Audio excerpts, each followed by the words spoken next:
Praja Shanti party అధ్యక్షుడు KA Paul Visakha Lok Sabha స్థానం నుంచి పోటీ చేస్తున్న సంగతి తెలిసిందే. తాజాగా ఆయన మీడియాతో మాట్లాడుతూ 7 ప్రధాన అంశాలతో ఎన్నికలకు వెళ్తున్నామని చెప్పారు. మంచి పాలన కావాలనుకునే వాళ్ళంతా ప్రజాశాంతి పార్టీకి ఓటు వేయాలని కోరారు. తమ పార్టీ అధికారంలోకి వచ్చిన వెంటనే విశాఖను రాజధాని చేస్తామని హామీ ఇచ్చారు. విశాఖను వాషింగ్టన్ చేస్తానని చెప్పారు.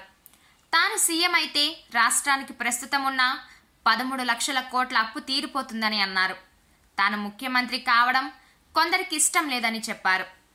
తాను ముఖ్యమంత్రి అయితే ఉత్తరాంధ్రలో ఏటా 2 లక్షల ఉద్యోగాలు వచ్చేలా చేస్తానని కేఏ పాల్ అన్నారు.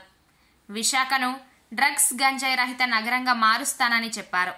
విశాఖ స్టీల్ ప్లాంట్ను ప్రైవేట్ పరం కాకుండా కాపాడుతానని తెలిపారు. తన పోరాటం కారణంగానే ఏప్రిల్లో జరగాల్సిన ఎన్నికలు మేలో జరుగుతున్నాయని చెప్పారు.